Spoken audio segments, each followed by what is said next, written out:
Kali ini saya akan membahas sebuah film berjudul Snowpiercer yang dirilis pada tahun 2013. Film ini disutradari oleh Bong Joon-ho, sutradara yang baru saja memenangi Oscar berkat filmnya Parasite.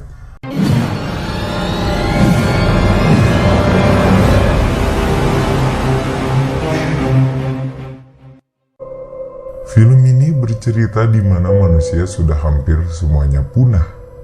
Semua permukaan bumi sudah ditutupi oleh salju yang turun tak henti-henti. Cuaca yang begitu dingin membuat banyak manusia terbunuh. Hanya ada sebagian manusia yang selamat, yaitu manusia yang menaiki bahtera yang kali ini bukan berbentuk perahu, tapi bahtera berbentuk kereta, di mana kereta itu sudah berjalan tak henti-henti selama 17 tahun lamanya, semenjak bumi tak bisa lagi dihuni. Film ini bercerita melalui kacamata kelompok manusia yang tinggal di gerbong paling belakang, di mana gerbong inilah yang diisi oleh rakyat biasa. Mereka setiap hari hanya memakan makanan yang sama sekali tak enak rasanya, tapi itu satu-satunya cara mereka agar bertahan hidup. Kehidupan mereka begitu menderita, dengan tempat tidur yang bertumpuk-tumpuk serta perlakuan petugas yang begitu otoriter mereka terima. Bahtera yang berbentuk kereta ini dimiliki oleh Mr. Wilford, yang sekaligus merupakan masinis dari kereta ini.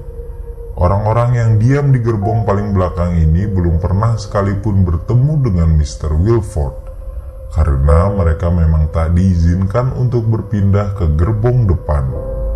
Di gerbong paling belakang ini pun ada seorang yang bernama Curtis, yang menjadi ketua dari kelompok itu. Dan ada juga Gilliam, yang merupakan sesepuh dan sudah dianggap sebagai ayah sendiri oleh Curtis. Mereka semua memang sedang merencanakan sebuah revolusi, di mana mereka akan berontak dan berpindah menuju gerbong terdepan. Curtis dan Gilliam pun memang sudah mengatur formasi sampai ke hal paling detail untuk nanti melakukan revolusi. Yang pertama, mereka semua harus melewati sekitar 3 gerbong. Dan di sana mereka harus mencari seorang pria Jepang bernama Namgong yang dipenjara. Namgong adalah seseorang yang bisa membuka pintu gerbong selanjutnya. Tanpa Namgong, usaha orang-orang ini akan sia-sia. Suatu ketika ada seorang wanita suruhan Mr. Wilford datang ke gerbong belakang untuk membawa seorang anak kecil dengan tinggi dan besar yang sudah ditentukan oleh Mr. Wilford. Jelas saja hal itu sontak membuat Curtis makin ingin melakukan revolusi. Bukan hanya Curtis, tapi sebagian besar orang yang ada di gerbong belakang memang menginginkan revolusi, karena sudah tak tahan hidup di sana. Revolusi pun terjadi. Mereka semua saling bantu-membantu untuk mengangkat sebuah pipa panjang yang sudah mereka bikin sebelumnya. Hal itu dilakukan untuk menahan agar pintu tak tertutup. Akhirnya mereka pun berhasil menuju gerbong di mana Namgong berada.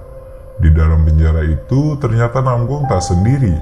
Di sebelahnya ada juga putrinya yang berumur 17 tahun, di mana sudah sejak lahir putrinya berada dalam kereta itu. Namgong dan putrinya menginginkan imbalan untuk membantu mereka membuka gerbong, yaitu sebuah kronol. Kronol sendiri adalah sebuah limbah industri yang bisa membuat halusinasi. Akhirnya mereka semua pun sepakat akan imbalan Namgong.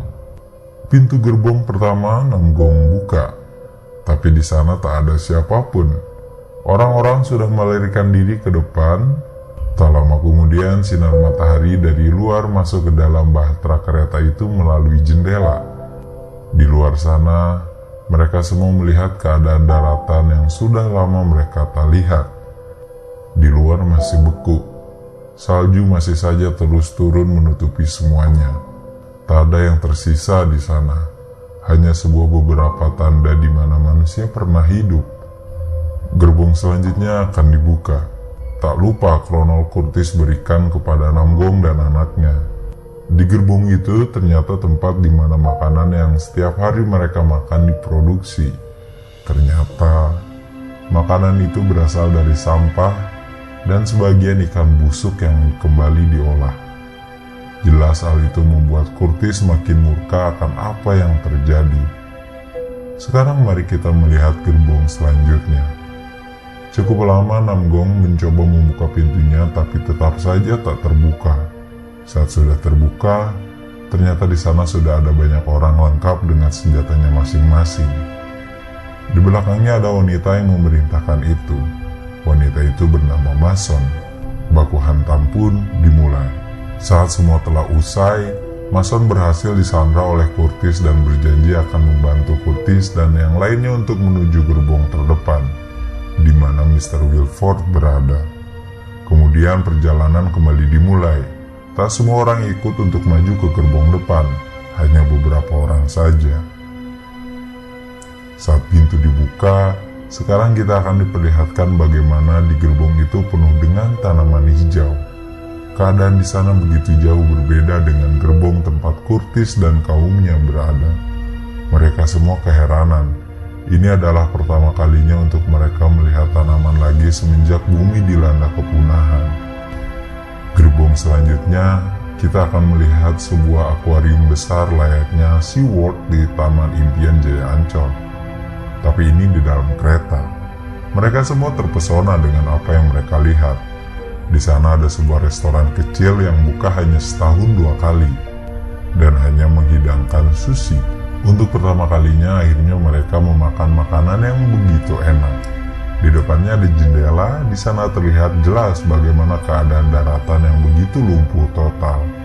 Semua ditutupi oleh es, membeku, tak ada satupun manusia yang bisa bertahan hidup di luar sana. Perjalanan kembali dimulai. Di gerbong ini kita akan melihat bagaimana daging-daging diproduksi. Mereka kembali termenung atas apa yang mereka lihat. Sekarang kita beralih ke gerbong selanjutnya. Di sini ada sebuah sekolahan di mana anak-anak dididik. Mereka semua begitu memuja Wilford layaknya Tuhan. Beberapa tahun sebelumnya, ada beberapa orang melarikan diri dari kereta dan akhirnya berakhir membeku. Anak-anak, Curtis, dan lainnya pun diperlihatkan akan hal itu. Di luar memang begitu berbahaya bagi siapapun manusia yang menginjakan kakinya. Mari kita melanjutkan perjalanan kita ke gerbong selanjutnya. Di sini ada kamar-kamar enak dan nyaman yang mungkin saja itu adalah pesanan orang-orang kaya. Di gerbong selanjutnya ada restoran bintang 5 lengkap dengan makanan mewahnya. Gerbong selanjutnya kita akan melihat sekumpulan orang yang sedang memanjakan dirinya. Curtis dan teman-temannya memang harus buru-buru sampai ke depan, karena di belakangnya mereka terus diikuti oleh tentara Wilford yang selamat dari serangan revolusi beberapa waktu yang lalu. Setelah terlibat pertempuran, teman Curtis semua mati, dan yang tersisa hanya Curtis, Namgong, dan putrinya. Kali ini mereka tak ada lagi yang mengikuti. Mereka berjalan menuju gerbong terdepan dengan penuh rasa amarah. Gerbong selanjutnya, kita akan melihat isinya merupakan sebuah klub malam dan penuh dengan orang-orang yang sedang berpesta. Setelah melakukan revolusi yang melelahkan, juga perjalanan dari satu gerbong ke gerbong yang lainnya, Curtis dan Namgong serta putrinya pun sampai ke gerbong tempat mesin kereta itu berada. Hanya satu pintu lagi yang harus dibuka untuk bertemu dengan pemilik bahtera kereta ini, yaitu Mr. Wilford. Tapi Namgong tak mau membuka pintu itu. Namgong malah ingin membuka pintu menuju keluar kereta, yang jelas saja Curtis tak mau. Namgong yakin betul kalau salju di luar sudah semakin meleleh, karena ia melihat sebelumnya bangkai pesawat semakin terlihat di jembatan. Karena beberapa tahun sebelumnya pesawat itu nyaris tak terlihat sama sekali karena tertutup salju. Saat Namgong hendak meledakkan pintu keluar, seorang wanita datang dari ruangan Wilford dan menembak Namgong. Kemudian wanita itu mempersilahkan Curtis masuk ke dalam untuk bertemu Mr. Wilford. Dan inilah gerbong terdepan dari bahtera kereta ini, di mana kereta ini dikendalikan oleh seseorang yang berambisi besar bernama Mr. Wilford. Di sana Curtis ngobrol bareng Wilford. Tak disangka Wilford akhirnya menjelaskan semuanya.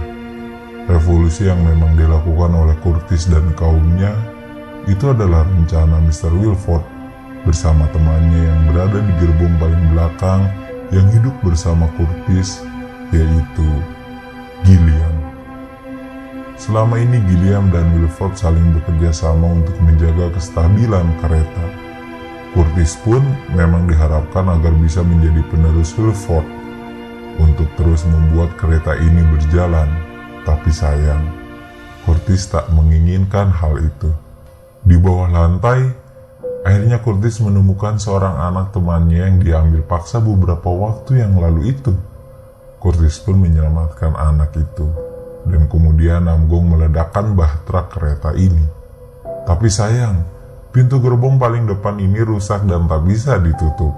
Akhirnya mereka semua mati. Ya, mereka semua mati. Dan yang tersisa hanya Putri Namgong dan seorang anak yang diselamatkan oleh Curtis. Untuk pertama kali di hidup mereka, Putri Namgong dan seorang anak kecil laki-laki ini pun menginjakkan kaki di daratan. Di sana ada beruang yang melihat mereka dan film pun usai.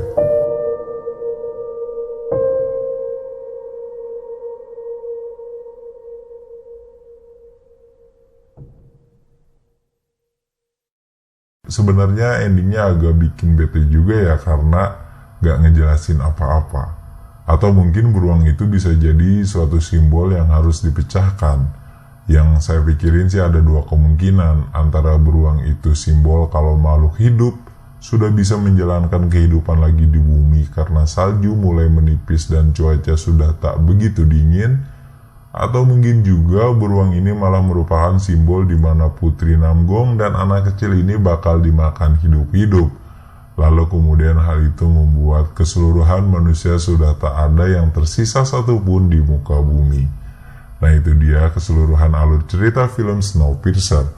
Film yang menceritakan sebuah bahtera kereta yang menyelamatkan manusia di akhir masa kepunahan manusia karena salju yang turun tak henti-henti. Untuk kalian yang memang ingin request film untuk dibahas, komen aja di kolom komentar. Juga yang punya kritik dan saran, jangan sungkan-sungkan untuk komen juga.